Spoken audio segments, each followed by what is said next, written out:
Good Friday afternoon, and thanks for logging on to your Aggie Land Carpet One forecast. I'm meteorologist Natalie Ferrari, tracking another beautiful and warm afternoon as many of us already continue to climb our way through the mid to upper 70s this noon hour. Some folks, such as Navasota, already inching their way towards 80 degrees. Elsewhere, again, mid to upper 70s for the most part, and winds have been relatively light to calm almost all morning long and are likely to continue that trend even through the afternoon. Some of our western counties have been picking up some wind speeds out of the west, near 5 miles per hour, but as of right now, lots of quiet conditions across the Brazos Valley and really most of the Lone Star State. We are going to be keeping a close eye out towards the west, though, over the next several days, as a round of disturbances will interrupt our sunshine and bring a round of rain. And we'll get into those details in just a minute, but for now, keeping high pressure in control, which has kept things mostly sunny out there, and also with the winds relatively light, that has allowed sunshine to really heat things up even more as we already make our way into the mid-70s here in the Brazos Valley, mid to upper 70s, really all across the Lone Star State, and we are all aiming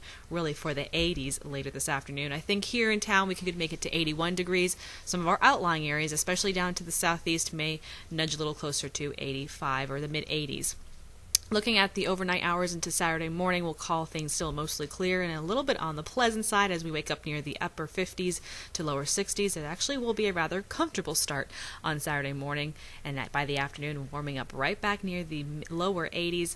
I wouldn't be surprised again if we saw a few mid 80s, and it will likely have us cranking up the AC just a little bit, but most of the day will be rather pleasant. If you have any outdoor plans at any point of the weekend, it will be an absolutely perfect forecast to get out and enjoy it and take advantage of it. Lower 80s though for this afternoon. If you're heading downtown to downtown Bryan for First Friday, it will be again perfect as we nudge our way closer to the mid 70s, falling by sunset around the mid 70s, and then towards the late evening hours through Saturday morning falling in the 60s and then near the upper 50s. But it still will be a very comfortable forecast for tomorrow morning, continuing that 80s trend all the way through the weekend, even and through Monday as well. But then we're going to start to keep an eye on the forecast as early as Tuesday and then from points on, because it looks like starting the middle of next week we're going to kind of reintroduce that active weather pattern where we'll see a few rain chances almost every single day, some more intense than others and more widespread than others. So that is the main thing we will be monitoring as we do enter next week. Until then, get out and enjoy your Friday and your weekend.